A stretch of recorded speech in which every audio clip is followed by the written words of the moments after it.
உம்மோடு என்னாலும் உறவாட அருள் செய்யுமே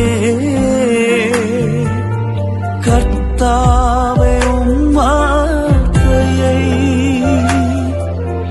கேட்டிட காத்திருப்பேன்.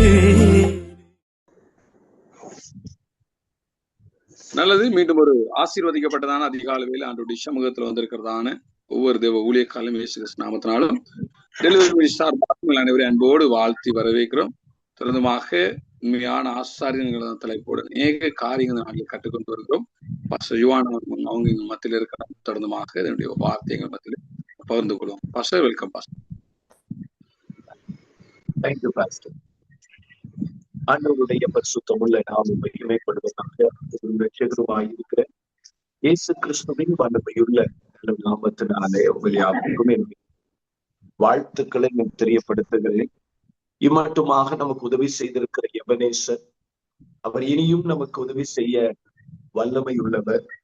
நம்மோடு கூட இம்மானுவேலராக இருந்து எல்லா விதமான நெருக்கமான ஒடுக்கமான சூழ்நிலைகளிலும் நமக்கு விசாலம் தந்து நம்மை ஆசிர்வதித்து பலப்படுத்தி சகாயம் பண்ணுகிற அவருடைய மகத்துவமான நாமத்தை நாம் இணைந்து ஒருமனப்பட்டு மகிமைப்படுத்துவோம். தேவனாகிய கர்த்தர் நம்ம கையில கொடுத்திருக்கிற ஊழியம் அது விலையேற பெற்றது. அது ஏதோ ஆண்டவர் நம்ம கையில கொடுத்த ஒரு வேலை அல்ல, அது அவருடைய இருதயம். ஆண்டவர் நம்ம கையில கொடுத்த ஊழியத்தை எப்பவுமே நம்ம எப்படி பார்க்கணும்னா, அது ஆண்டவருடைய இருதயம், இருதயத்தின் துடிப்பு, அந்த இருதயத்துல இருக்கிற ஏக்கம். ஒரு குறிப்பிட்ட பகுதியில, ஒரு கிராமத்துல அல்லது ஒரு பட்டணத்தில் இருக்கிற ஆத்துமாக்கள் ரட்சிக்கப்படுவதற்காக அங்கு ஆண்டவர் ஒருவரை ஊழியக்காரனாக எழுப்புகிறார் என்றால், அங்கே ஒரு சபை ஸ்தாபிக்கப்படுகிறது என்றால், ஆண்டவர் அந்த பகுதியில் இருக்கிற ஜனங்க மேல அவருடைய இருதயத்தில் இருக்கிற அந்த ஏக்க பெருமூச்சுகளை நிமித்தமாகத்தான் ஆண்டவர் அந்த ஊழியக்காரனால் அந்த சபையை எழுப்புகிறார். இது ஆண்டவருடைய இருதயத்தின் ஏக்கம். அப்ப இன்னைக்கு நீங்க எந்த பகுதியில ஊழியத்துல அமர்த்தப்பட்டு இருக்கிறீர்களோ, சும்மா அமர்த்தப்படல. மேபி நீங்க வேலை செய்து கொண்டே ஊழியம் செய்யலாம், அல்லது முழு நேரமாக ஊழியம் செய்யலாம், அல்லது உதவி ஊழியம் செய்யலாம். எந்த ஊழியம் செய்தீங்கனாலும் ஒரு காரியத்தை நம்ம புரிந்து கொள்ளணும். நம்ம செய்கிற கர்த்தருடைய ஊழியம் இது ஆண்டவருடைய இருதயத்தின் துடிப்பு, ஆண்டவருடைய இருதயத்தின் ஏக்கம். இது யோனா புத்தகத்தின் 4வது அதிகாரத்தினுடைய கடைசி வசனங்களிலே நாம் புரிந்து கொள்ள முடிகிறது. அந்த அதிகாரம் எப்படி முடிகிறது, அந்த ஆகமம், அந்த தீர்க்க தரிசன புத்தகம் எப்படி முடிகிறது? வலதுகைக்கும் இடதுகைக்கும் வித்தியாசம் அறியாத இந்த 1,20,000 ஜனங்களுக்காக நான் பரிதவியாமல் இருப்பேனோ? அப்போ ஆண்டவருடைய அந்த பரிதவிப்பு தான் யோனாவை நினைவே காண்பிச்சு. ஆண்டவருடைய இருதயத்துக்குள்ள இருக்கிற அந்த பாரம் தான் யோனாவை நினைவே காண்பிச்சு.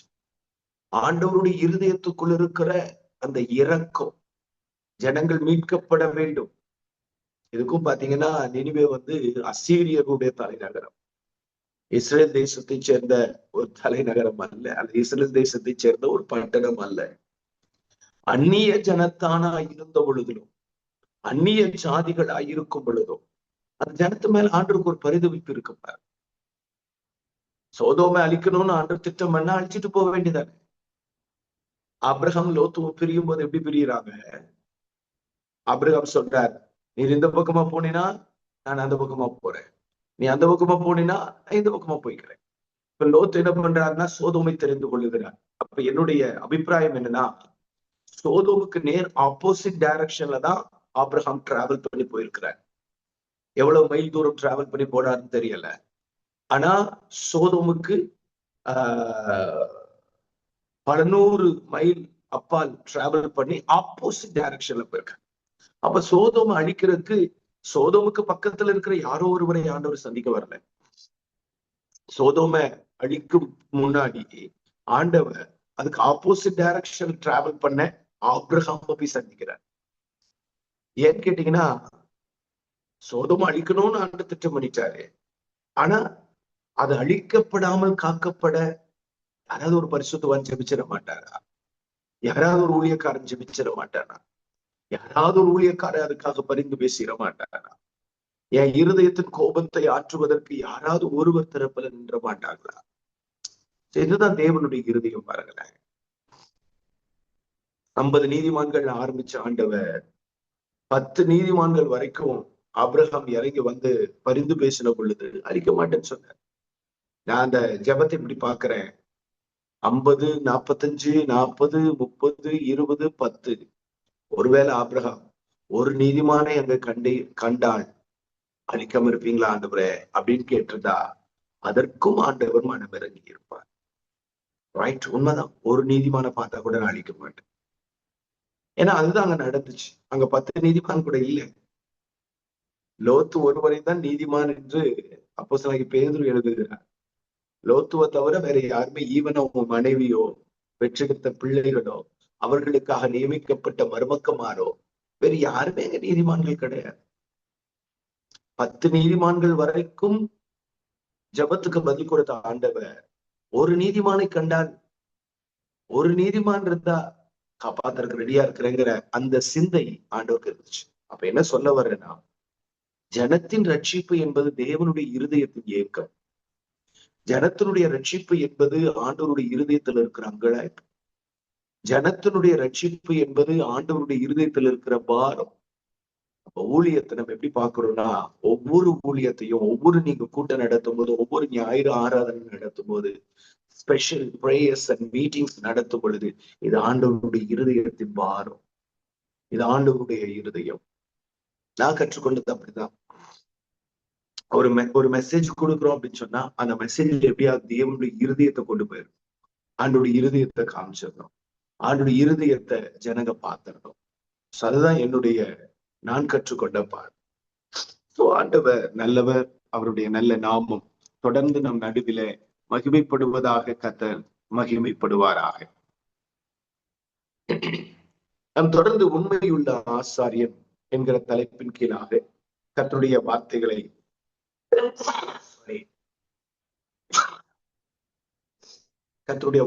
நாம் தியானித்து வருகிறோம். இந்த தலைப்பின் கீழாக பல காரியங்களை நம்ம பார்த்துட்டோம். இப்போ மெய்ப்பன் என்கிற தலைப்பின் கீழாக ஒரு உண்மையுள்ள ஆசாரியன் எப்படிப்பட்ட மெய்ப்பனாக இருக்க வேண்டும் என்கிற அந்த கேள்விக்கு பதில் தேடும்படியாக நாம் மோசேயை குறித்து நாம் தியானிக்க ஆரம்பித்திருக்கிறோம். மோசேயை குறித்து படிக்க ஆரம்பித்திருக்கிறோம். கடந்த வகுப்புக்கு முந்தைய வகுப்புல மெய்ப்பன் உத்தரவாதம் உள்ளவனாக இருக்க வேண்டும் என்கிற ஒரு அறிமுக செய்தியை கண்டோம்.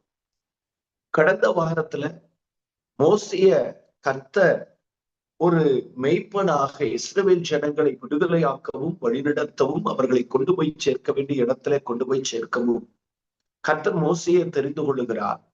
மோசேனுடைய பிறப்பு பயங்கரமான ஆபத்து நிறைந்த ஒரு சூழ்நிலை, பயங்கரமான பிரச்சனைகள் நிறைந்த ஒரு சூழ்நிலை. மோசேனுடைய ஜீவனுக்கு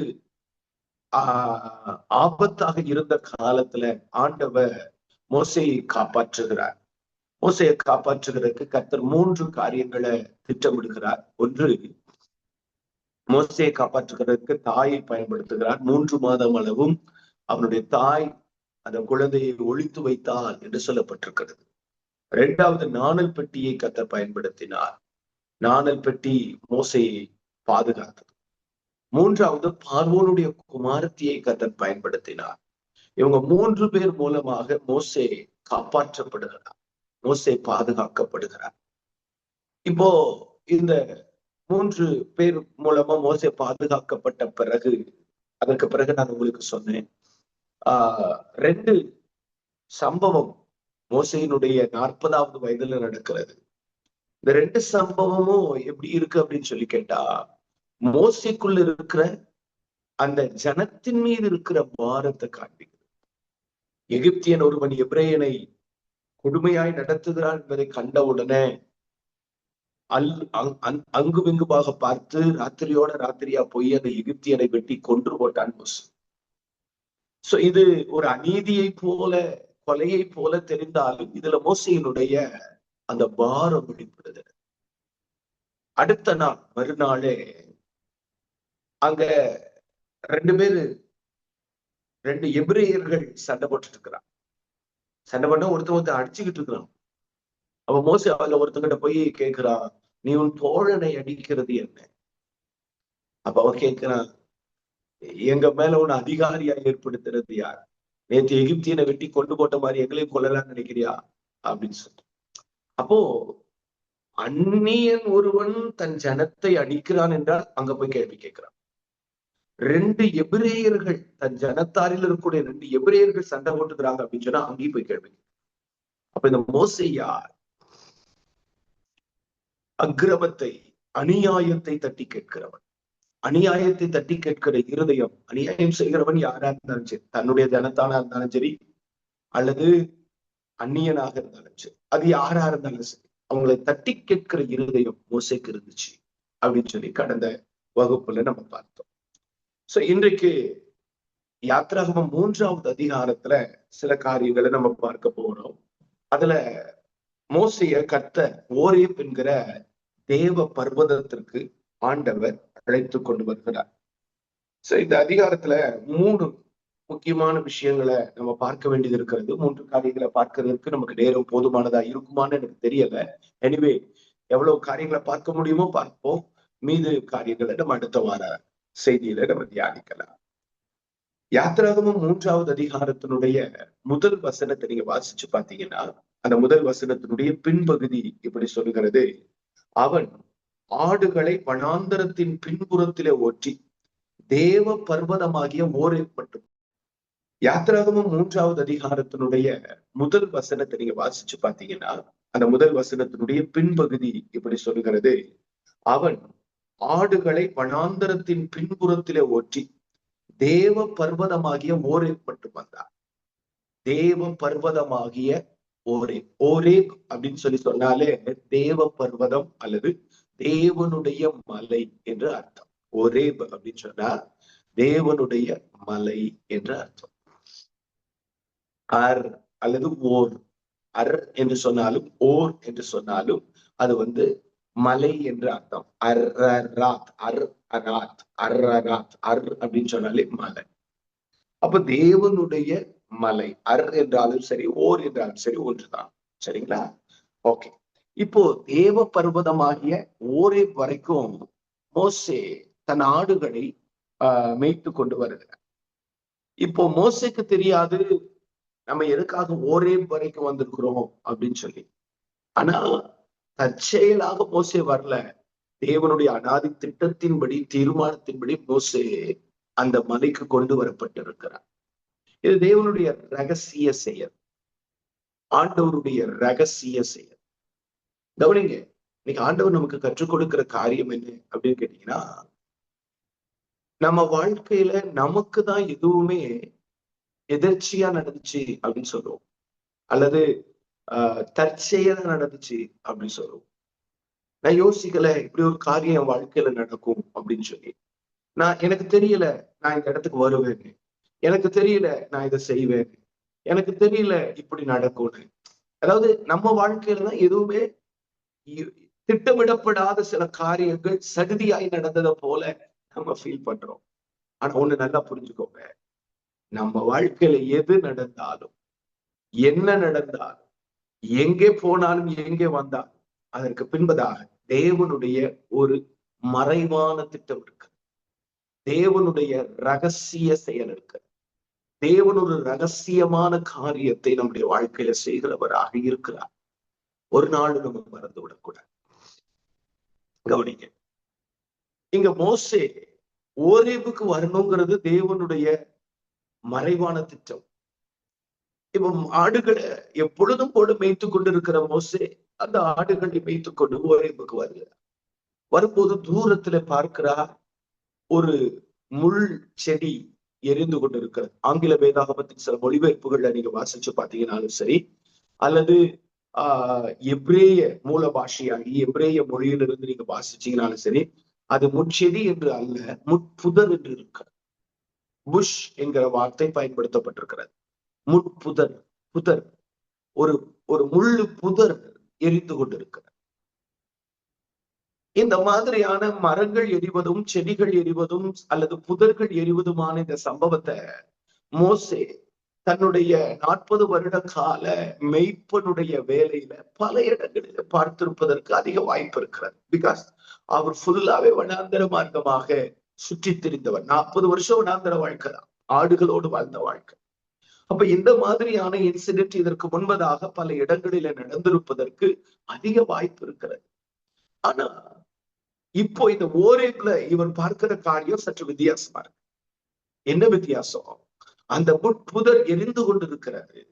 ஆனா அந்த அந்த அந்த புதர் எரிஞ்சு சாம்பலாக, அந்த இலைகள் வெந்து போகல, உருகி போகல, கருகி போகல. அது எரிஞ்சுக்கிட்டே இருக்கு, பட் சேரும் இல்லை. எரிஞ்சுக்கிட்டே இருக்கு, ஆனா அது கருகி சாம்பலாகல. இது இது மோசையினுடைய பார்வைக்கு எப்படி இருக்குன்னா அற்புத காட்சியா இருக்கு. அப்படிதான் மோசை சொல்றாரு, நான் இந்த அற்புத காட்சியை பார்க்கும்படிக்கு நான் கிட்ட போவேன். 3வது வசனம். அப்பொழுது மோசே, இந்த முச்செடி வெந்து போகாது இருக்கிறது என்ன? நான் கிட்ட போய் இந்த அற்புத காட்சியை பார்ப்பேன். மோசைக்கு இது எப்படி இருக்குன்னா அற்புத காட்சியா இருக்கு, அற்புத காட்சியா இருக்கு. மோசை கிட்ட போகிறார். அப்பதான் மோசையோடு கூட கர்த்தர் பேசுகிறார். இஸ்ரவேல் ஜனங்களை எகிப்திலிருந்து, எகிப்தின் அடிமைத்தனத்திலிருந்து விடுதலையாக்கும்படியான ஒரு அழைப்பை ஆண்டவர் கொடுக்கிறார். இந்த அழைப்பின் அடிப்படையில தான் மோசே புறப்பட்டு எகிப்துக்கு வருகிறார். எகிப்துல மோசையை கர்த்தர் பயன்படுத்தி 4வது அதிகாரத்திலிருந்து 12வது அதிகாரம் வரைக்கும் மோசே எகிப்துல கடுமையான ஊழியத்தை பார்வோனுக்கு முன்பாக செய்கிறார். இந்த ஊழியத்தினுடைய பலனாக 12வது அதிகாரத்துல 430 வருடம் நிறைவேறின அந்த நாள் ராத்திரியில இஸ்ரவேல் ஜனங்கள் எகிப்திலிருந்து வெளியே வருகிறார்கள். அதற்கு பிறகு 40 ஆண்டு காலங்கள் அவர்கள் வனாந்தரத்திலே பயணிப்பதும், பிறகு யோசுவாவின் காலத்திலே பாலும் தேனும் நலமும் விசாலமுமான தேசத்துல அவர்கள் தேசம் பங்கிடப்பட்டு அவர்கள் குடியமர்த்தப்படுவதுமான செய்திகளை நாம் அறிந்திருக்கிறோம்.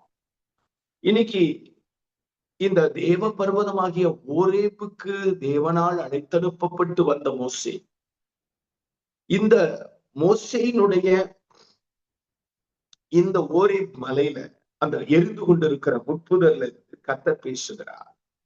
ஆண்டவர் பேசும் பொழுது 3 முக்கியமான காரியங்களை மோசேக்கு ஆண்டவர் வெளிப்படுத்துகிறார். 3 முக்கியமான காரியங்களை மோசேயின் இடத்துல கர்த்தர் பேசுகிறார். கவனிங்க. ஈவான் ராபர்ட்ஸ் என்று சொல்லப்படுகிற ஒரு பரிசுத்தவானை குறித்து நீங்கள் கேள்விப்பட்டிருக்கலாம். ஈவான் ராபர்ட்ஸ் வேல்ஸ் தேசத்தினுடைய எழுப்புதலுக்காக தேவனால் பயன்படுத்தப்பட்ட ஒரு வல்லமையான தேவ மனுஷன், ஒரு வல்லமையான பாத்திரம். இந்த ஈவான் ராபர்ட்ஸ் தேவனுடைய ஊழியத்துல அவரு அந்த தேசத்தினுடைய எழுப்புதலை மாத்திரமே விரும்பி ஒவ்வொரு நாளும் பயணித்தார். அவருடைய ஒவ்வொரு ஊழியத்திலும் ஒவ்வொரு கூட்டத்திலும் அவர் விரும்பினது தேசத்தினுடைய எழுப்புதலை. ஒரு சின்ன காங்கிரிகேஷன்ல ஒரு 10 பேர் 20 பேர் இருக்கக்கூடிய ஒரு சின்ன கூட்டத்துல கர்த்தருடைய வார்த்தையை பேசினாலும் அவருடைய இருதயத்திலிருந்து ஒரு பெரிய விருப்பம் என்னன்னு கேட்டீங்கன்னா, தேசம் எழுப்புதல் அடையணும், தேசம் ரட்சிக்கப்படணும். இதுதான் அவருடைய ஆசையாகவே இருந்துச்சு. எல்லாம் கவனிக்கணும். இன்னைக்கு நீங்களும் நானும் புரிந்து கொள்ள வேண்டிய மிக முக்கியமான ஒரு காரியம் என்ன அப்படின்னு கேட்டீங்கன்னா, வேல்ஸ் தேசத்தினுடைய எழுப்புதலுக்காக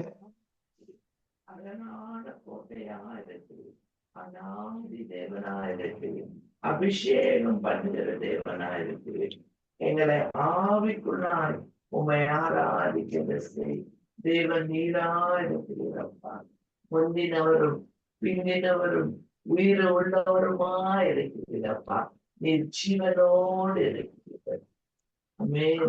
அந்த ஜீவனுள்ள தேவனை ஆராதிக்கிறோம்ப்பா, மகிமைப்படுத்துகிறோம்ப்பா, உயர்த்தி பிடிக்கிறோம் நாமத்தைப்பா.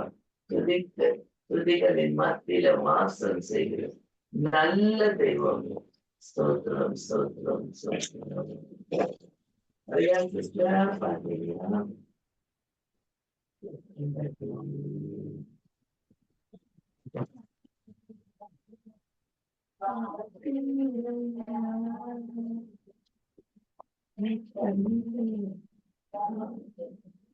பாஸ்டர் ரோஷன் லைன்ல இருக்கீங்களா?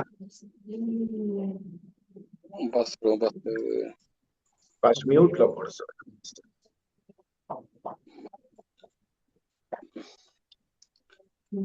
Hello, praise Lord. Chandrakumar, praise Lord. உங்களோட போனை மீட்ல போட்டு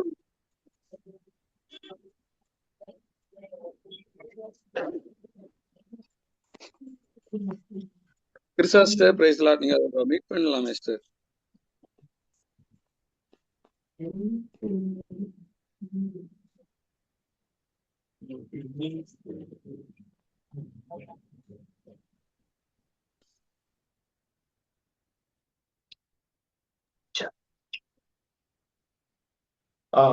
மோசையை கர்த்தர் ஒரே பர்வதத்திற்கு கூட்டிக் கொண்டு வருகிறார். சாரி, நான் ஈவான் ராபர்ட்ஸ் பத்தி சொல்லிட்டு இருக்கேன். ஈவான் ராபர்ட்ஸ் அந்த தேசத்தினுடைய எழுப்புதலுக்காக தேவனால் பயன்படுத்தப்பட்ட ஒரு மனுஷன். அவருடைய எழுப்புதலுக்கு அவர் 3 முக்கியமான ஜெபங்களை தன்னுடைய மனதிலே வைத்திருந்தார். அது என்ன அப்படின்னு கேட்டீங்கன்னா, 1, ஆண்டவரே என்னை வளைந்து கொள்ளும், என்னை வணைந்து கொள்ளும். 2வது, ஆண்டவரே என்னை மாற்றும், சேஞ்ச் மீ, என்னை மாற்றும். 3வது, ஆண்டவரே என்னை பயன்படுத்தும், when me change me and use me. இந்த 3 வார்த்தை தான் ஈவான் ராபர்ட்ஸ் மூலமா தேசத்துல தேவன் எழுப்புதலை உண்டாக்குவதற்கு பிரதானமான காரியமா இருந்துச்சு. when me, என்னை வளைந்து கொள்ளும், என்னை வளைச்சிருங்க ஆண்டவர். எதுல நான் வளைக்கணுமோ அதுல எனக்கு வளைச்சு. சேஞ்ச் மீ, என்னை மாத்துங்க, எதுல நான் மாறணுமோ என்னை மாத்து. அண்ட் யூஸ் மீ, என்னை பயன்படுத்து. கவனிங்க, இதே போல ஒரு 3 ஜெபங்களை தான் இன்னைக்கு நான் உங்களுக்கு சொல்லி கொடுக்க போறேன். யாத்ரா 3வது அதிகாரத்துல மோசேயினுடைய சந்திப்புல இருந்து ஒரு 3 முக்கியமான காரியங்களை நம்ம பார்க்க போகிறோம். ஒரு சிறந்த மெய்ப்பனாக ஜனங்களை விடுதலையாக்குகிற, ஜனங்களை வழிநடத்துகிற உன்னதமான வேலையை செய்ய வேண்டுமானால் மோசேயினுடைய இந்த 3 விதமான காரியங்களை நாம் கற்றுக்கொண்டு அதை நாம் ஜெபமாக்க வேண்டியது அதிக அவசியம் என்பதைத்தான் இந்த நாளில நாம் கற்றுக்கொள்ள போகிறோம். நம்பர் 1, முதலாவது காரியம். இதுல 5வது வசனத்தை பாருங்க. யாத்திராகமத்தின் புஸ்தகம் 3வது அதிகாரத்தினுடைய 5வது வசனத்தை நம்ம வாசிக்கலாம். அவன் பார்க்கும்படி கிட்ட வருகிறதை கர்த்தர் கண்டார். முட்செடியின் நடுவில் இருந்து தேவன் அவனை நோக்கி மோசே மோசே என்று கூப்பிட்டார். அவன் இதோ அடியேன் என்றான். 5வது வசனம். அப்பொழுது அவர், இங்கே கிட்டி சேராயாக, உன் கால்களில் இருக்கிற பாதரட்சியை கலற்றி போடு, நீ நிற்கிற இடம் பரிசுத்த பூமி, அதனால உன் காலில் இருக்கிற பாதரட்சிய கலற்றி போடு. நம்பர் 1, ஆண்டவர் மோசைய பரிசுத்தப்படுத்துகிறார். மோசே தேவ பர்வதமாகிய ஓரேபுக்கு வந்திருக்கிறாரு. அங்க ஒரு முள்ளுச்செடி எரிஞ்சுக்கிட்டு இருக்கு. முள்ளுச்செடிக்குள்ள, எரிந்து கொண்டிருக்கிற முள்ளுச்செடிக்குள்ள இருந்து கர்த்தர் பேசுகிறார். மோசே, உன் காலில் இருக்கிற செருப்பை கலற்று, நீ நிக்கிற இடம் பரிசுத்த பூமி. பாருங்க, ஆண்டவர் மோசே பரிசுத்த பூமியில வந்து நிற்கிறார். அந்த பரிசுத்த பூமியில வந்து நிற்கக்கூடாதபடிக்கு மோசேயினிடத்துல இருக்கக்கூடிய குறை என்ன, குற்றம் என்ன, ஆண்டவருக்கு சுட்டி காட்டி அதை கலைச்சி அதை சரிப்படுத்து ஆண்டவர் சொல்ற. அப்போ ஆண்டவர் மோசைய பரிசுத்தப்படுத்துகிறார். ஒரு சிறந்த மெய்ப்பனாக, உண்மையுள்ள ஆசாரியனாக, ஆண்டவர் உள்ளத்துக்கும் சித்தத்துக்கும் ஏற்றபடி செய்யத்தக்கவர்களாக நீங்களும் நானும் மாறணும் அப்படின்னு சொல்லி சொன்னார். நம்பர் 1, முதலாவது பரிசுத்தப்படுத்துதல் அப்படிங்கிறது ரொம்ப முக்கியம். பரிசுத்தம் இல்லாமல் ஒருவனும் தேவனுடைய ராஜ்யத்திற்குள் பிரவேசிக்க முடியாது. பரிசுத்தம் இல்லாமல் ஒருவனும் தேவனை தரிசிக்க முடியாது. இது கர்த்தருடைய பரிசுத்தமான ஊழியம். ஆண்டவர் நம்ம கையில கொடுத்திருக்கிறது பரிசுத்தமானது. இந்த பரிசுத்தமான ஊழியத்தை பரிசுத்தமா செய்யும். உலகத்தோடும் பாவத்தோடும் தொடர்புள்ளவர்களாக, பாவத்தோடு ஐக்கியம் உள்ளவர்களாக, பாவ உறவுகளுக்கு உட்பட்டவர்களாக இருந்து நாம் செய்கிற ஊழியம் ஆண்டவருக்கு மகிழ்ச்சியா இருக்காது, மகிமையா இருக்காது. என்னை கேட்டுக்கொண்டிருக்கிற இந்த இணைப்பில் இருக்கிற தேவனுடைய பிள்ளைகளுக்கு பரிசுத்த ஆவியானவர் பேசுகிற காரியம் என்ன அப்படின்னா, நீங்க செய்யற கர்த்தருடைய ஊழியம் பரிசுத்தம் நிறைந்த ஊழியமா இருக்கு. நீங்க கலற்றி போட வேண்டியதை கர்த்தருடைய ஆவியானவர் உங்களுக்கு சுட்டி காட்டுகிறாரா? நீங்க யதார்த்தமாக வந்திருக்கலாம், எதிர்ச்சியாக வந்திருக்கலாம், அல்லது நீங்கள் செய்கிற காரியங்கள் எல்லாம் உங்களுடைய ஞானத்துக்கும் அறிவுக்கும் அப்பாற்பட்டதாக இருக்கலாம். ஆனாலும் ஆண்டவர் சில காரியங்களை சுட்டி காட்டி, இதை கலற்றி போடு, இதை வெட்டி போடு, இதை சரி செய் என்று சொல்லி ஆண்டவர் உங்க வாழ்க்கையில சில காரியங்களை சரி செய்ய ஆண்டவர் எழுந்தருளும் பொழுது நீங்க அந்த காரியங்களை சரி செய்கிறீர்களா? ஆண்டவருடைய ஊழியத்தை சுத்தப்படுத்துகிற அந்த வேலையை நாம நம்முடைய வாழ்க்கையில செய்யறோம். இன்னைக்கு ஜனங்களுக்கு பரிசுத்தத்தை பற்றி பேசுகிறோம், சபைகளுக்கு பரிசுத்தத்தை பற்றி பேசுகிறோம். ஆனா செல்ஃப் ஹோலினஸ், சுய பரிசுத்தம் என்கிற காரியத்துல நம்ம அநேகர் இன்னும் நம்ம ஒழுங்குபடுத்தவே இல்லை. பார்வையில, பேச்சுல, நடையில, நடக்கையில, செயல்பாடுகளில, தொடர்புகளில, உறவுகளில இன்னும் நம்முடைய பரிசுத்த வாழ்க்கை பாதிக்கப்பட்டதாகவே இருக்கு. அப்போஸ்தலர் பவுல் தெசலோனிக்கே சபைக்கு எழுதும் பொழுது அவர் நம்மை அசுத்தத்திற்கு அல்ல பரிசுத்தத்திற்கே அழைத்திருக்கிறார். இன்னைக்கு என்னை கேட்டுக்கொண்டிருக்கிற உங்க வாழ்க்கையில கர்த்தருடைய ஆவியானவர் பேச விரும்புகிற காரியம் என்னன்னா, ஏதோ ஒரு காரியத்தை நாம் கலற்றி போட வேண்டியது இருக்கிறது. ஏதோ ஒன்றை கலற்றி போட வேண்டியது, கலற்ற வேண்டிய ஒன்று இருக்கு. கலற்ற வேண்டியதை கலற்றணும்னு சொல்லி ஆண்டவர் விரும்புகிறார். சரி செய்ய வேண்டியதை நாம சரி செய்யணும்னு ஆண்டவர். நீங்க நிக்கிற இடம் பரிசுத்த பூமிங்கிறத மறந்துடாரு. நீங்க செய்யற ஊழியம் பரிசுத்த பூமி, பரிசுத்தத்துக்கு ஏதுவானதுங்கிறத மறந்துடாரு. பாவிகளுக்கு நடுவுல தான் ஊழியம் செய்யறோம், ஆனா பெற்றுக்கொண்டிருக்கிற ஊழியம் பரிசுத்தமானது. இது பரிசுத்தமான ஊழியமா இருக்கிறதுனால பாவிகளாக இருக்கிறவர்களை இந்த ஊழியம் பரிசுத்தப்படுத்துகிறது. அப்ப பரிசுத்தமான இந்த ஊழியத்தை நம்ம பரிசுத்தமாக செய்யணும். பாதரட்சியை கலச்சி போடும். மோசே கிட்ட கர்த்தர் சொன்னது பாதரட்சியை கலற்று. ஒருவேளை உங்ககிட்ட எங்கிட்டயும் ஆண்டு வேற ஒன்றை கலற்றி சொல்லுங்க. மோசே கிட்ட கர்த்தர் சொன்னது கால் இருந்து.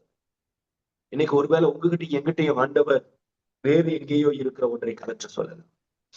மோசே கிட்ட கர்த்தர் சொன்னதை ஒரு குறைய ஒருவேளை உங்ககிட்ட எங்கிட்டயும் ஆண்டவர் ஒரு குற்றத்தை சொல்லலாம். இன்னைக்கு நீங்களும் நானும் நம்மை பரிசுத்தப்படுத்தி கொள்ளும்படிக்கு நாம் செய்ய வேண்டியது என்ன? தேவனுடைய சுட்டி காட்டப்படுதல் நமக்குள்ள இருக்கா? ஆண்டவர் நம்மளுடைய குறைகளை, குற்றங்களை, தவறுகளை, மீறுதல்களை நமக்கு சுட்டி காட்டுகிறாரா? நாம் சுட்டி காட்டப்படுகிறோமா? கொஞ்சம் நம்ம நிதானிக்க வேண்டியது அவசியம். நான் இன்னைக்கு உங்களுக்கு முதலாவது கற்றுக் கொடுக்கிற ஒரு ஜெபம் என்ன அப்படின்னு கேட்டீங்கன்னா, ஆண்டவரே என்னை பரிசுத்தப்படுத்தும். தயவு செஞ்சு சொல்றேன், எப்ப முழங்காற்படியிட்டால், எப்ப நீங்க தேவ சமூகத்திற்கு கடந்து போனாலும், எப்பொழுது தேவனை துதித்து ஜெபித்து ஆராதிக்க நீங்கள் கர்த்தருக்கு திட்டமிட்டால், நீங்கள் செய்ய வேண்டிய காரியம் என்ன அப்படின்னு கேட்டீங்கன்னா, ஆண்டவரே என்னை பரிசுத்தப்படுத்தும் என்று ஜெபிக்க பழகுங்க. என்னை பரிசுத்தப்படுத்துங்க ஆண்டவரேன்னு சொல்லி கேளுங்க. எந்த ஒரு தேவனுடைய மனுஷன் அல்லது தேவனுடைய பிள்ளை திரும்ப திரும்ப என்னை பரிசுத்தப்படுத்தும் பரிசுத்தப்படுத்தும் பரிசுத்தப்படுத்தும் என்று கேட்கிறார்களோ, என்னை பரிசுத்தப்படுத்தும் என்று ஜெபிக்கிற ஜெபம் நிச்சயமாகவே பெரிய மாற்றங்களை கொண்டு வரும். ஏன்னா ஒரு மனுஷன் என்னை பரிசுத்தப்படுத்தும் என்று ஜெபிக்கும் பொழுது அந்த மனுஷனை ஆண்டவர் பரிசுத்தப்படுத்துகிறது மாத்திரமல்ல, பரிசுத்தப்படுத்தப்பட்ட மனுஷனை எப்படி பயன்படுத்த வேண்டும் என்று ஆண்டவர் சித்தம் கொண்டிருக்கிறாரோ அந்த நிலையில கர்த்தர் அந்த மனுஷனை பயன்படுத்த வல்லமை உள்ளவராக இருக்கிறார். ஏசாயா, ஐயோ நான் அதமானே, அசுத்த உதடுகள் உள்ள மனுஷனாக இருக்கிறேன் என்று சொல்லி கேட்ட பொழுது, வானத்துல பலிபீடத்தின் அக்கினியை எடுத்துக்கொண்டு வந்த ஒரு தூதன் அதை கொண்டு வந்து ஏசாயாவுடைய நாவை தொட்டு பாவ நிவர்த்தி செய்து ஏசாயாவை பரிசுத்தப்படுத்தினது மட்டுமல்ல, ஏசாயா பரிசுத்தப்படுத்தப்பட்ட உடனே ஒரு சத்தம் கேட்குது, யாரை நான் அனுப்புவேன், யார் நமது காரியமாய் போவேன். சோ பரிசுத்தப்படுத்துதல் அப்படிங்கிறது சாதாரணமான விஷயம் கிடையாது. பரிசுத்தப்படுத்துதல் யாருக்குள்ள நடக்குதோ அங்கே பரலோக சத்தம் அவர்களுக்கு கேட்கும். பரிசுத்தப்படுத்தப்படுதல் யாருக்குள்ள நடக்குதோ அவங்களுக்கு தேவனுடைய இருதயம் வெளிப்படுத்தப்படும். பரிசுத்தப்படுத்தப்படுதல் யாருக்குள்ள நடக்குதோ அங்கே அவர்களுக்கு தேவனுடைய அழைப்பு வரும். இன்னைக்கு உங்களுக்கும் எனக்கும் என்ன தேவை அப்படின்னு கேட்டீங்கன்னா, பரிசுத்தப்படுத்தப்படுகிற ஒரு வாழ்க்கை. நம்ம ஆண்டவருக்குள்ளாக நம்முடைய ஊழியத்தை நிறைவேற்றுகிற நீங்களும் நம்மை நாம் பரிசுத்தப்படுத்திக் கொள்ளுவோமானால் நிச்சயமாகவே நம்முடைய வாழ்க்கை ஆண்டவருடைய நாமத்துக்கு மகிமையா இருக்கும், ஊழியம் ஆசீர்வாதமா இருக்கும்.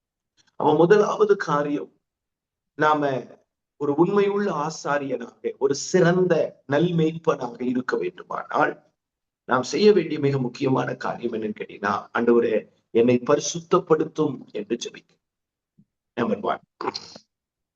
நம்பர் 2, இரண்டாவது மோசேயினுடைய வாழ்க்கையில இந்த ஓரே பர்வதத்துல நாம் கற்றுக்கொள்ளுகிற 2வது ஜெபம் என்ன அப்படின்னு கேட்டீங்கன்னா, பாருங்க 3வது அதிகாரத்தினுடைய 7வது வசனத்தை பாருங்க. 7வது வசனம். அப்பொழுது கர்த்தர், எகிப்தில் இருக்கிற என் ஜனத்தின் உபத்திரவத்தை நான் பார்த்து ஆலோட்டிகள் நிமித்தம் அவர்கள் இடுகிற கூக்குரலை கேட்டேன், அவர்கள் படுகிற வேதனைகளையும் அறிந்திருக்கிறேன். முச்செடியில் இருக்கிற ஆண்டவர் தன் பாதரட்சிகளை கலற்றி போட்ட ஆண்டவராகிய மோசேக்கு முன்பதாக ஆண்டவராகிய கர்த்தர் இஸ்ரவேல் ஜனங்களுடைய நிலையை பற்றி பேசுகிறார். இஸ்ரவேல் ஜனங்களுடைய உபத்திரவத்தை பற்றி பேசுகிறார். அங்க 3 வார்த்தைகளை கவனிக்கலாம் பாருங்க. உபத்திரவத்தை, கூக்குரலை, வேதனைகளை. இஸ்ரவேல் ஜனங்கள் அங்கு உபத்திரவப்படுறார். அதனால அவர்கள் நாள்தோறும் கூக்குரலை எடுக்கிறார். அப்படின்னா புலம்புறா, அலறா, கதறா, அலறா, கூக்குரல். 3வது அவங்க வேதனைப்படுறார். இந்த காரியங்களை எல்லாம் ஆண்டவர் மோசேக்கு சொல்றார். எப்பா, நீ நினைக்கிற மாதிரி இல்ல, நீ 40 வருஷம் இந்த ஊருக்குள்ள இல்ல, அங்க போய் பார், இஸ்ரவேல் ஜனங்கள் எகிப்துல உபத்திரவப்படுத்தப்படுகிறார். ஆலோட்டிகள் நிமித்தமாக அவர்கள் கூக்குரல் இடுகிறார், வேதனைப்படுகிறார். நமக்கு ஒரே வசனத்துல ஆண்டவர் பேசின அந்த ஜனங்களுடைய நிலையை பற்றி நமக்கு பேசுறது ஒரே வசனத்துல நமக்கு பதிவு செய்யப்பட்டது. பட் நான் எப்படி யோசிக்கிறேன்னா, அந்த ஜனங்களுடைய உண்மை நிலையை மோசே புரிந்து கொள்ளும்படி கர்த்தர் பேசுகிறார். ஜனங்களுடைய மேல இருக்கக்கூடிய தன்னுடைய பாரத்தை மோசேக்கு ஆண்டவர் தெரியப்படுத்துகிறார். மோசே, நீ நினைக்கிற மாதிரி இல்ல, ஜனங்களுக்கு ரொம்ப கொடுமையை அனுபவிக்கிறான். அந்த ஜனங்களை நான் விடுதலையாக்க வேண்டும் என்ற இருதயத்துல திட்டம் பண்ணி இருக்கிறேன். அந்த ஜனங்களை நான் ரட்சிக்க வேண்டும், அந்த அடிமைத்தனத்திலிருந்து வெளியே கொண்டு வரணும். பாருங்க, அப்படிதான் ஆண்டவர் சொல்றார். அந்த அதிகாரத்தினுடைய 8வது வசனத்துல பாருங்க, அவர்களை எகிப்தியரின் கைக்கு விடுதலையாக்கும், அவர்களை அந்த தேசத்திலிருந்து நீக்கி கானானியரும், ஏத்தியரும், எமோரியரும், பெருசியரும், ஏவியரும், எபூசியரும் இருக்கிற இடமாகிய பாலும் தேனும் ஒடுக நலம் விசலம் என தேசத்தில் கொண்டு போய் சேர்க்கவும் நான் இறங்கி வந்திருக்கிறேங்கிற. மோசேக்கு ஆண்டவர் ஒரு ஊழிய அழைப்பு கொடுக்கும் பொழுது, இந்த ஜனங்களை நான் விடுதலையாக்க போகிறேன், அவர்களை எகிப்திலிருந்து தப்ப பண்ண போகிறேன், அவர்களை கானான் என்று சொல்லப்படுகிற கானானியர்கள் இருக்கக்கூடிய தேசத்திற்கு நான் அழைத்து கொண்டு போக போகிறேன், அதற்காக நான் இறங்கி வந்திருக்கிறேன், நீயும் கூட வா அப்படின்னு அழைப்பு கொடுக்கிற ஆண்டவர் ஜனங்க மேல இருக்கக்கூடிய பாரத்தை பகிர்ந்து கொண்டு, முதலாவது மோசேயை கர்த்தர் பரிசுத்தப்படுத்தினார். இப்ப நீங்களும் நானும் ஜெபிக்க வேண்டிய முதல் ஜெபம் என்னன்னா, என்னை பரிசுத்தப்படுத்தும், என்னை பரிசுத்தப்படுத்தும். 2வது, மோசே கிட்ட ஆண்டவர் ஜனங்க மேல இருக்கிற தன்னுடைய பாரத்தை பகிர்ந்து கொள்ளுகிறார். ஜனங்க மேல இருக்கிற தன்னுடைய பாரம். சோ வேதனைகளை கர்த்தர் சொல்லுங்க. ஜனங்க அங்க எப்படி வேதனைப்படுறாங்க நான் ஏற்கனவே உங்களுக்கு சொல்லியிருப்பேன் நினைக்கிறேன். ஒரு எபிரே இஸ்ரவேல் வீட்டுக்குள்ள தன்னுடைய கூடாரத்துல உட்கார்ந்து அவன் சாப்பிட்டுக்கிட்டு இருக்கிறான்னா, திடீர்னு யாரோ ஒருத்தர் படார்னு கதவை தட்டி திறப்பான். கதவை தட்டி, ஹலோ உள்ள யாரு, கதவை தரங்க அப்படின்னு சொல்ல மாட்டான். படார்னு கதவை அடிச்சு திறப்பான்.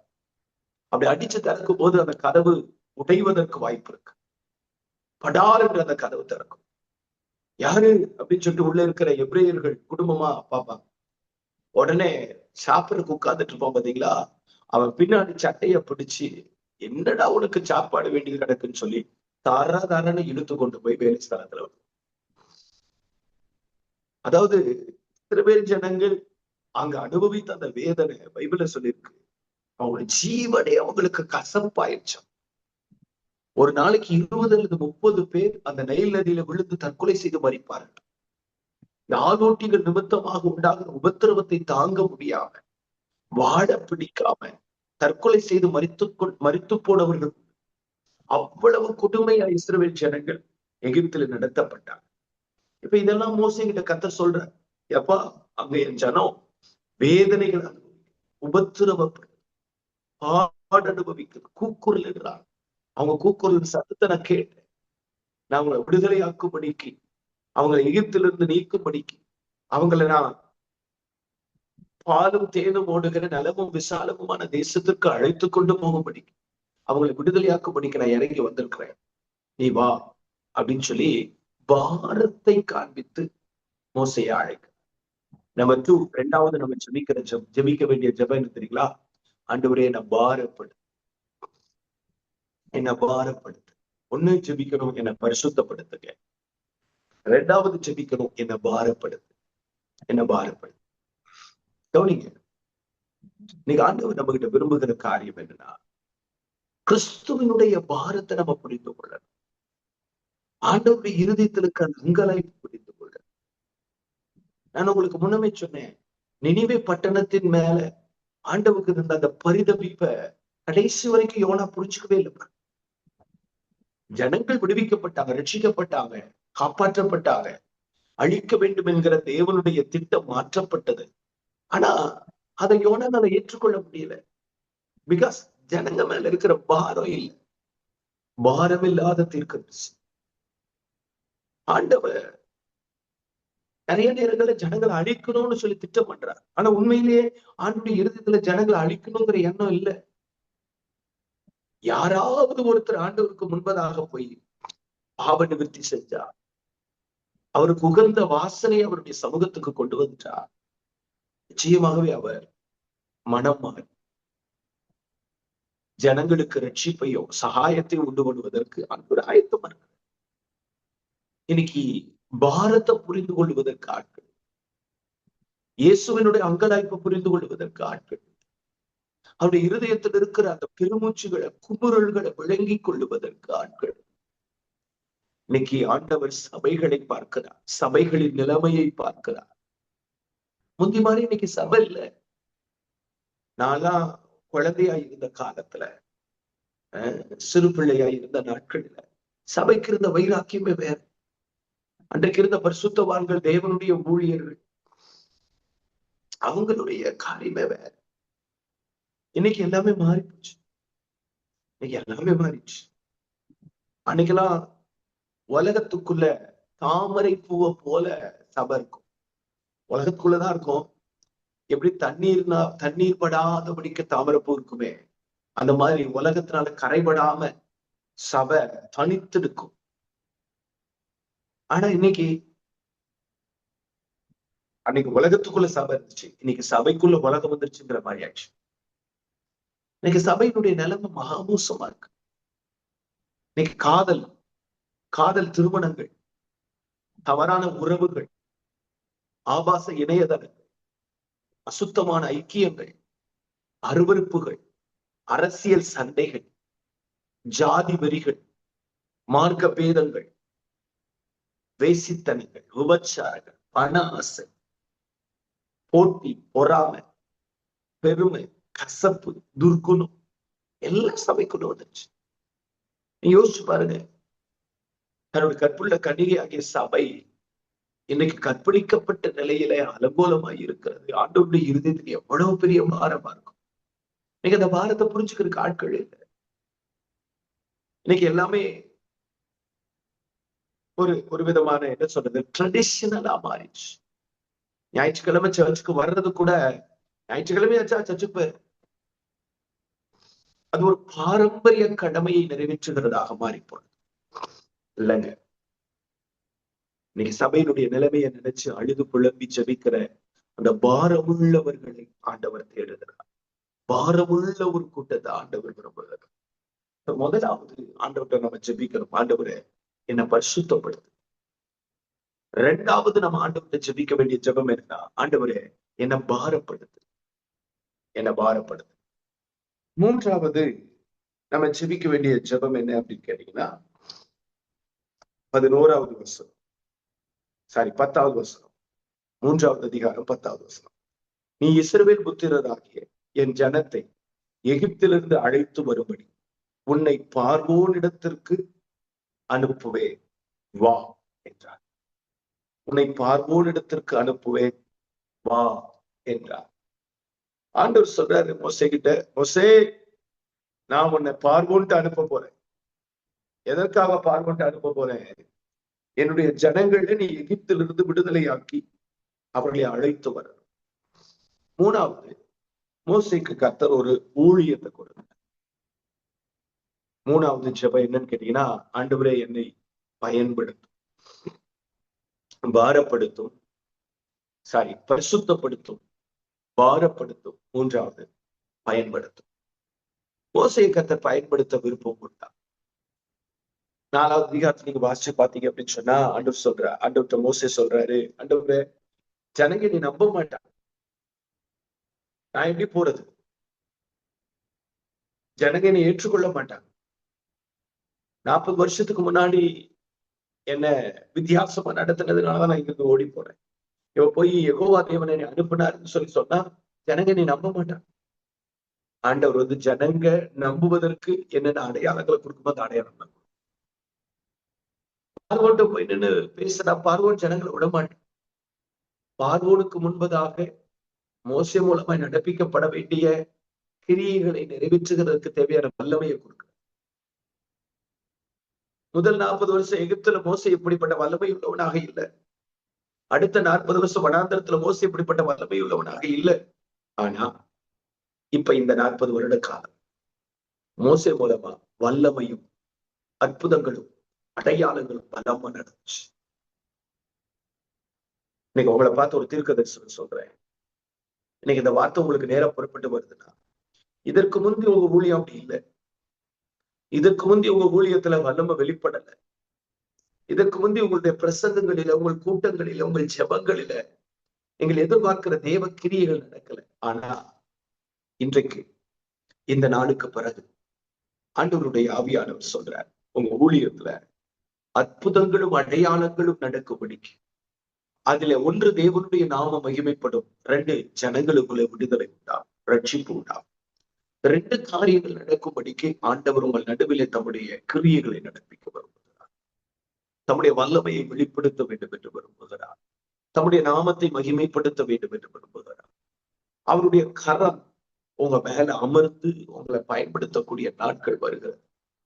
மூன்றாவது நம்ம ஜெபிக்கிற ஜெபம், ஆண்டவரே என்னை பயன்படுத்தும். எது செய்யப்பட முடியாத காரியமாய் இருக்கிறதோ, எது நிறைவேற்றப்பட முடியாத காரியமாய் இருக்கிறதோ, எது உங்க வாழ்க்கையில மிகப்பெரிய போராட்டமும் பிரச்சனையுமாக இருக்கிறதோ, அந்த காரியத்துல தேவனாகிய கர்த்தர் ஒரு பெரிய அற்புதத்தை செய்து ஆண்டவர் தம்முடைய நாமத்துக்கு மகிமை உண்டாகும்படிக்கு தம்முடைய கிரியைகளை நடப்பிக்க ஆண்டவர் விரும்புகிறார். ஆண்டவர் உங்களை பயன்படுத்த சுத்தம் வச்சிருக்கிறாரு அப்படின்னு சொல்லி சொன்னா அதை யாருமே தடுக்க முடியாது. அதை யாருமே தடுக்க முடியாது. இதுவரையிலும் செய்த ஊழியங்கள் அல்ல, இதுவரையிலும் செய்யப்பட்ட பிரசங்கங்கள் அல்ல, இதுவரையிலும் நிறைவேற்றப்பட்ட காரியங்கள் அல்ல. இந்த நாட்களுக்கு பிறகு ஆண்டவர் உங்களை பயன்படுத்துகிறது வித்தியாசமாய் இருக்கும்படிக்கு ஆண்டவர் கிரியை செய்ய விரும்புகிறார். சோ ஆண்டவர் இன்னைக்கு ஆண்டவர்கிட்ட நம்ம ஜெபிக்க வேண்டிய ஜெபம் என்ன, ஆண்டவரே என்னை பயன்படுத்தும், என்னை பயன்படுத்து.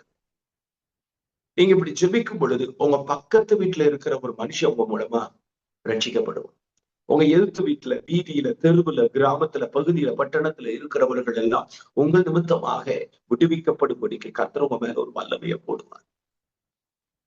ஆண்டவர் ஒரு மனுஷனை பயன்படுத்துறதுக்கு ஒரு அழைப்பு கொடுக்கிறாருன்னா அந்த அழைப்புக்குள் இருக்கிற காரியம் என்னன்னு கேட்டீங்கன்னா வல்லமை.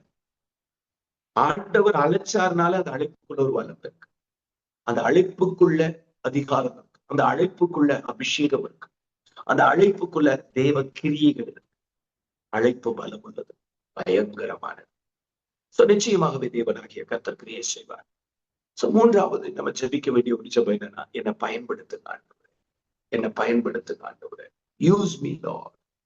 ஈவான் ராபர்ட்ஸனுடைய மூன்றாவது ஜெப குறிப்பு அதுதான், யூஸ் மீ. நீங்களும் அப்படி ஜெபம் பண்ணுங்க, யூஸ் மீ, என்னை பயன்படுத்துங்க ஆண்டவரே. ஒரு தேவ மனுஷன் ஒரு தேசத்தினுடைய எழுப்புதலுக்காக ஒரு 3 வார்த்தைகளை முக்கியப்படுத்தி ஜெபம் செய்வாரானால், அந்த 3 ஜெபங்கள் முழு தேசத்திலும் மகிமையான மாற்றங்களை உண்டாக்கினது, வரலாற்றிலே பதிவு செய்யப்பட்ட காரியமாக இருக்குமானால், இன்றைக்கு பரிசுத்த ஆவியானவர் உங்களோடும் என்னோடும் பேசுகிறார். மோசேயினுடைய சந்திப்பிலிருந்து அல்லது மோசேயினுடைய அழைப்பை உண்டு பண்ணிக்கொண்டே இருப்பார். பரிசுத்தப்படுத்துகிற தேவ கிரியைகள் உங்க வாழ்க்கையில நடந்துகிட்டே இருக்கும். நல்ல கவனிங்க, நீங்க பரிசுத்தப்படுத்துங்க ஆண்டவரே, பரிசுத்தப்படுத்துங்க ஆண்டவரேன்னு சொல்லி கருத்தா கர்த்தருடைய சமூகத்துல முடிந்த கண்ணீரோடு நீங்க ஜெபிக்கும் பொழுது, உங்க வாழ்க்கையில இருக்கிற சின்ன சின்ன தவறுகளை ஆண்டவர் உங்களுக்கு சுட்டி காட்டுவார். மோசே செருப்போடு கூட வனாந்தரத்திற்கு வந்தது ஒண்ணும் ஆச்சரியப்படுகிற அல்லது அல்லது அல்லது குற்றப்படுத்துகிறதுக்கு எதுவான காரியம் கிடையாது. மோசே என்னப்பா வனாந்தரத்துக்குள்ள வந்திருக்கிற செருப்பு போட்டுன்னா வனாந்தரத்துக்குள்ள செருப்பு போட்டுதானே வர முடியும். நம்ம வீட்டு வாசலை விட்டு தாண்டி வெளியே போனாலே காலைல செருப்பு போட்டுக்கோம்ல. நம்மள சில பேர் வீட்டுக்குள்ளேயே ஸ்லிப்பர்ஸ் யூஸ் பண்றோம்ல. அப்போ மோசேக்கு அது தப்புன்னு தெரியல. ஆனா தேவ சந்திப்பு மோசேக்கு காட்டி கொடுக்குது, உன் காலில் இருக்கிறத நீ கலற்றணும். கலற்றினாதான் உனக்கு பாரம் வரும், கலற்றினாதான் உனக்கு அழைப்பு வரும், கலற்றினாதான் என் சத்தத்தை நீ புரிந்து கொள்ள முடியும், கலற்றினாதான் உன் வாழ்க்கை மாறும். மோசேக்கு அது தப்புன்னு தெரியல. மோசேனுடைய வாழ்க்கையின் யதார்த்தமாக அது மாறி போனது. ஆனா அததான் ஆண்டவர் சுட்டி காட்டுது. உங்க வாழ்க்கையில என் வாழ்க்கையில வாழ்க்கையின் யதார்த்தமாய் மாறி போன சில காரியங்கள் தேவனுடைய பார்வையில தப்பா இருக்கும். எப்பவுமே நம்ம பார்வையில நம்மளை நாம சரிப்படுத்துகிறதை விட தேவனுடைய பார்வையில நம்மளை நம்ம சரிப்படுத்த வேண்டியது ரொம்ப முக்கியம். சின்ன சின்ன விஷயம். சில நேரங்கள்ல காலையில எழுந்த உடனே ஜெபிக்கிறதுக்கு முன்னாடி, வேதத்தை வாசிக்கிறதுக்கு முன்னாடி கையில கிடைச்ச நியூஸ் பேப்பர் எடுத்து வாசிச்சோம். சில நேரங்கள் நம்மள சில பேர் காலையில எந்திரிச்ச உடனே முழங்கால் படிக்கிட்டு ஆண்டுடைய சமத்துல ஜெபிக்கிறதுக்கு முன்னாடி வாட்ஸ்அப் ஓபன் பண்ணி ஸ்க்ரோல் பண்ணிக்கிட்டோம், அல்லது ஃபேஸ்புக் அல்லது இன்ஸ்டா. இதெல்லாம் நமக்கு தப்புன்னே தெரியாது. இதெல்லாம் நம்முடைய வாழ்க்கையின் யதார்த்தத்தோடு கூட மிக்சட் ஆச்சு. அதனால நமக்கு தப்புனே தெரியாது. ஆனா நீங்க தேவ சந்திப்புக்குள் பிரவேசிக்கும் பொழுது ஆண்டவர் சுட்டி காட்டுவார். காலையில் எழுந்த உடனே நீ உன்னுடைய கண்கள் முதலாவது எதை கண்டது? என்னை கண்டதா?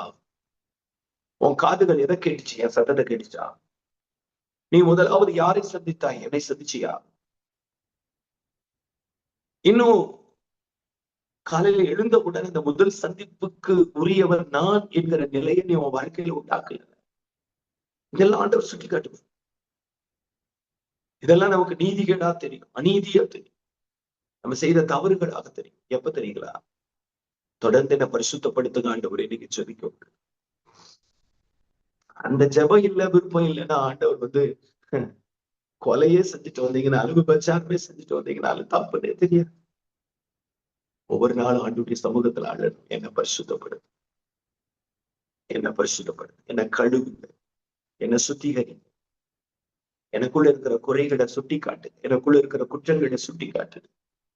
நான் ஊழியக்காரன், நான் என் பரிசுத்தத்துக்காக ஜெபிக்க வேண்டிய அவசியம் இல்லை, ஐ எம் சோ பர்ஃபெக்ட் அப்படின்னு சொல்லி நம்ம இதை ஒருவரும் சொல்ல முடியாது, ஒருத்தருமே சொல்ல முடியாது. என்ன பரிசுத்தப்படுத்துங்க ஆண்டவரேங்கிற ஜெபம் ரொம்ப முக்கியம், ரொம்ப முக்கியம். சோ நீங்க அப்படி ஆண்டவருடைய பிரசனத்துல ஜெபிப்பீங்கன்னா நீங்க செய்யற சின்ன சின்ன காரியங்களையும் கர்த்தர் உங்களுக்கு சுட்டி காட்டுங்க. நம்பர் 2, ரெண்டாவது ஆண்டவர்கிட்ட ஜெபிக்க வேண்டிய பாரப்படுத்துங்க. ஆரம்பத்துல இந்த செய்தியை ஆரம்பிக்கும் போதே உங்களுக்கு சொன்னேன், ஊழியம்னாலே பாரம், கிறிஸ்துவின் பாரம். ஆண்டவர் சொன்னார், என்னுடைய நுகத்தை உங்கள் மேல் ஏற்றுக்கொண்டு என்னிடத்தில் கற்றுக்கொண்டு. நுகம், நுகம் நம்ம பாரம். ஆண்டவர் சொன்னார், என்னுடைய நுகம் மெதுவாயும் லகுவாயும் இருக்கு, பாரதா சந்தோஷமா கிறிஸ்துவின் மேல இருக்கிற அன்பு நிமித்தம் சுமக்கிறவர்களுக்கு அது ஆகுவார். ஆண்டவருடைய ஜோமனை பாரப்படுத்துங்க. பாருங்க, நான் இப்போ ஒரு சின்ன இல்லுஸ்ட்ரேஷன் சொல்றேன், உங்கள சில பேருக்கு பிரயோஜனமா இருக்கும்.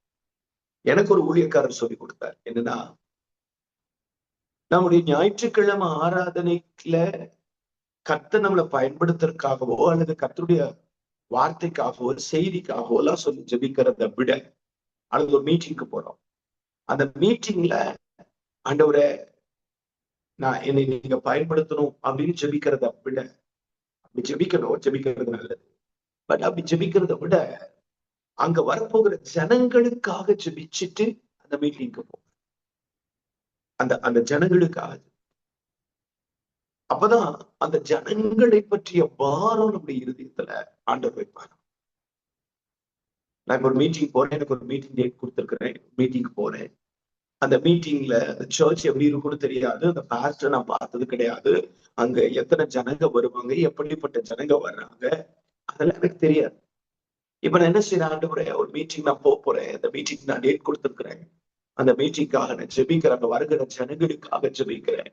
வருகிற ஜனங்க பாரத்தோடு பிரச்சனையோடு போராட்டத்தோடு வருவார்களானால் அவங்க விடுவிக்கப்படணும், சுகமாக்கப்படணும், அவங்க பாவங்கள் மன்னிக்கப்படணும், மனம் திரும்பணும் அப்படின்னு சொல்லி பல காரியங்களை முன்வைத்து நான் தெய்வ சமூகத்துல ஜெபிக்கிறேன்னு வச்சுக்கோங்களேன். இப்ப அந்த ஜனங்களுக்காக ஜெபிச்சதுனால அந்த ஜனங்களுக்கு என்ன வேர்டு நான் பேசணுமோ அது எல்லாம் என் ஆவியில கர்த்தர் வந்து ஸ்டோர் பண்ணுவார். இது என்னுடைய ஞானத்துக்கும் புத்திக்கும் எட்டாமலேயே நடக்கும். குறிப்பிட்டுல போய் நிற்கும் பொழுது, அங்க நான் வார்த்தையை பேச ஆரம்பிக்கும் பொழுது என் இருதயத்துல கர்த்தர் வச்சிருக்கிற வார்த்தைகள் எல்லாம் வெளிப்படும். ஜனங்க வாழ்க்கையில பலத்த மாற்றங்கள் நடக்கும். அப்ப நம்ம ஜெபிக்க வேண்டியது எதுக்குன்னு கேட்டீங்கன்னா, அங்கு கூடி வருகிற ஜனங்களுக்கு. அப்பதான் நம்முடைய இருதயம் பாரத்தினால் நிரம்பும். ஆண்டவரை ஜெபிக்கிறோம், என்ன பாரப்படுத்துங்க, என்ன பாரப்படுத்துங்க, என்னை சும்மா கொண்டு போய் நிறுத்தினார். பாரமுள்ள மனுஷனாக என்னை கொண்டு போயிட்டாரு. எரேமியா ஜெபிக்கிறார், என் தலை தண்ணீரும் என் கண்கள் கண்ணீர் ஊற்றுமானால் நேரமாயும். அப்பொழுது என் ஜனமாகிய குமார்த்தியின் நிமித்தம் நான் இரவும் பகலும் ஓயாமல் அழுது கொண்டே இருப்பேன். அப்படி அழுது கொண்டே இருக்கும்படியான அந்த பாரமுள்ள இருதயத்தை ஆண்டவர். மூன்றாவது, யூஸ் மீ, என்னை பயன்படுத்துங்க, என்னை பயன்படுத்துங்க, என் மேல உங்க கரத்தை வைங்க. என்னுடைய கோல் வெறுமையான கோலாய் திரும்ப கூடாது. நான் ஒரு இடத்துக்கு போறேன்னா அங்க ஏதோ ஒரு நிகழ்ச்சி நடந்து முடிந்ததாக இருக்க கூட, அடிக்கடி இப்ப சமீப காலமா அப்படி ஜெபிக்கிறேன், ஒரு நிகழ்ச்சியாக அது முடிந்து விட. இப்ப நான் உங்க நடுவில் ஊழியத்தை செஞ்சுக்கிட்டு இருக்கிறேன், இது இன்றைக்கு நடந்த ஒரு ஈவெண்ட், ஒரு நிகழ்ச்சி, அவ்வளவுதான். காலையில ஆன்லைனுக்கு போனோம். இந்தியாவுல கோயம்புத்தூர்ல இருந்து பாஷியோவன் பேசினார். இன்னைக்கு காலையில அந்த நிகழ்ச்சி முடிஞ்சிருச்சு, ஈவெண்ட் முடிஞ்சிருச்சு. அப்படி இருக்கக்கூடாது. சோ இந்த வார்த்தைகள் நம்மள யாராவது ஒருவருடைய வாழ்க்கையில வரலாற்று பதிவாக மாறும், ஹிஸ்டாரிக்கல் ரெக்கார்டா மாறும். ஒரு நாள் காலையில ஒரு தேவ ஊழியர்காரர் பேசி கொண்டிருக்கும், அந்த வார்த்தை என்ன சந்திச்சது. அந்த வார்த்தை சந்திக்கும் பொழுது, வார்த்தையை நான் கேட்டுக்கொண்டிருக்கும் போது ஆண்டவருடைய பக்கத்துல வந்து என் கூட பேசினார். எனக்குள்ள சில மாற்றத்தை தந்தார். அப்படி ஒரு ஹிஸ்டாரிக்கல் ரெக்கார்டா இந்த ஒரு மணி நேரம் மாறும். அதுதான் எப்பவுமே என்னுடைய ஜெபமா. அடுத்து நான் ஃபாஸ்டிங் பிரேயருக்கு போறேன். இன்னைக்கு சர்ச்ல ஃபாஸ்டிங் பிரேயர், அதுக்கு என்னுடைய ஜெபம் அதுதான். ஒரு 20 பேர் வருவாங்க. அந்த 20 பேர்ல யாரோ ஒரு 2 பேரை கர்த்தர் அசைச்சணும், நீங்க தொடரணும். இந்த நாள் அவங்க வாழ்க்கையில குறிக்கப்படுகிற நாளாமா. அப்படிப்பட்ட ஒரு கிருபையை தான் ஆண்டவர். அப்படி ஆண்டவர்கிட்ட ஒவ்வொரு கூட்டத்துக்கும் ஜெபத்தோட போயிட்டு, ஆண்டவரை ஒரு ஈவெண்டா முடிஞ்சிடக்கூடாது, ஒரு ஹிஸ்டரியா மாறணும், வரலாறா மாறணும், வரலாறா மாறணும். அதுக்கு என்ன பயன்படுத்துங்க ஆண்டவரே, என்ன பயன்படுத்துங்க ஆண்டவரே. அப்படி ஜெபிப்பீங்கன்னா நிச்சயமாகவே கர்த்தர் பெரிய காரியங்களை செய்வார். ஈவான் ராபர்ட்சனுடைய 3 ஜெபங்கள், bend me, change me, use me. என்னை வளைந்து கொள்ளும், என்னை மாற்றும், என்னை பயன்படுத்தும். இன்னைக்கு நான் உங்களுக்கு 3 ஜெப குறிப்புகளை சொல்லிக் கொடுக்கிறேன். ஆண்டவரே என்னை பரிசுத்தப்படுத்தும், ஆண்டவரே என்னை பாரப்படுத்தும். ஆண்டவரே என்னை பயன்படுத்தும். இந்த 3 ஜெபங்களை டெய்லி நிற்கும் போது, நடக்கும் போது, போகும்போது, வரும்போது, முழங்கால் படியிடும் பொழுது, ஆண்டவரே என்ன பரிசுத்தப்படுத்து. அதுக்காக 10-20 நிமிஷம் ஜெபம் பண்ணு. என்ன பாரப்படுத்து, என்ன பயன்படுத்து, சொல்லி ஜெபம் பண்ணு.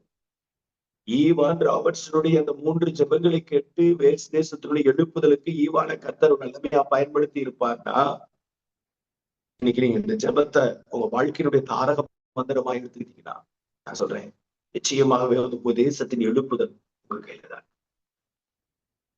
God make you a great revivalist. உங்களோட ஒரு பெரிய எழுப்புதல் வீரனாக ஏற்படும். God will use you mightily as per the word of God. தேவனுடைய வார்த்தையின்படி வல்லமையாய் கர்த்தர் உங்களை பயன்படுத்துகிற நாட்கள் வரப்போகுது.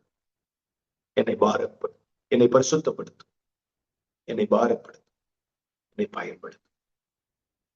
இந்த 3 வார்த்தைகளை சொல்லி ஒரு 3 நிமிஷம் ஜெபிக்கலாங்களா? கண்களை மூடி ஆண்டவருடைய பிரசன்னத்துல ஒரு 3 minutes இந்த 3 ஜெபத்தை சொல்லுங்க. எல்லாரும் கண்களை போடலாம்.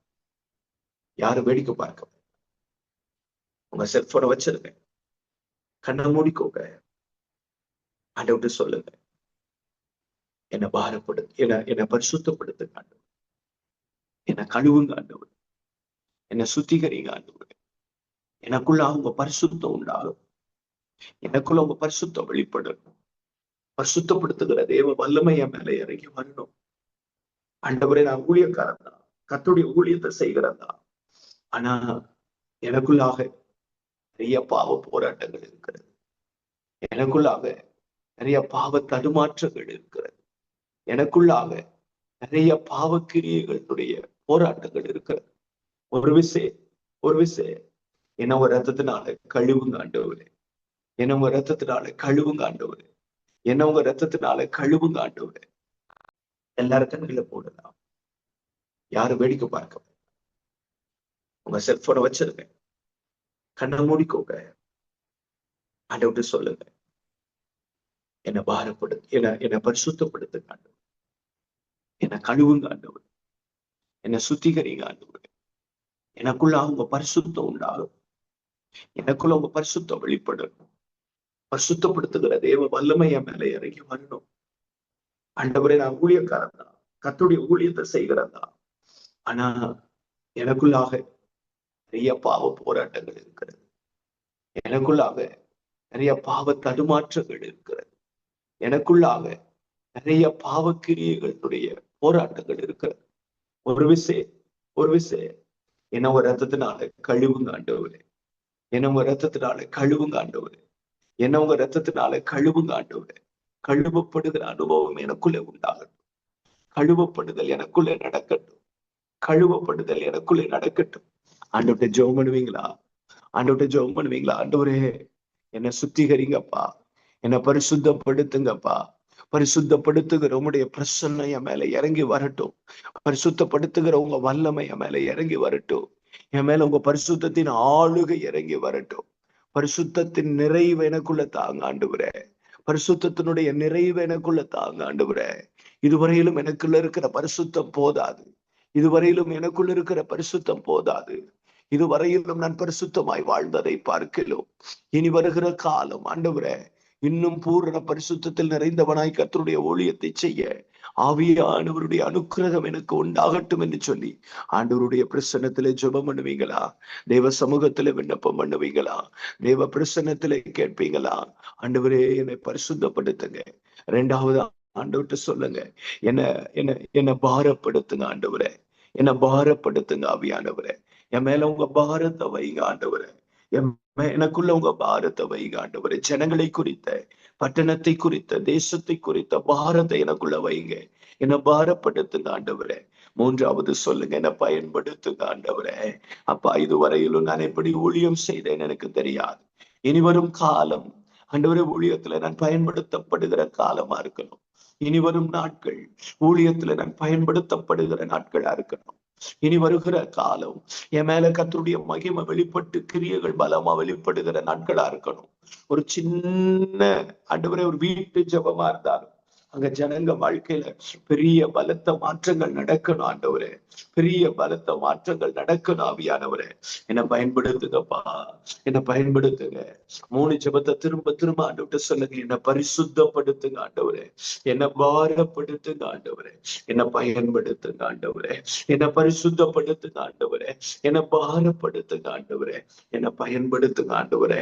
இந்த 3 ஜெபங்களையும் தேவ சமூகத்துல வைக்கிறோம். இந்த இணைப்பில் இருக்கிற ஒவ்வொருவருடைய இருதயத்திலும் இந்த 3 ஜெபங்களும் ஆண்டவரே எடுபடாத இருதயத்தில் அழுகையாய் மாறட்டும் ஆண்டவரே.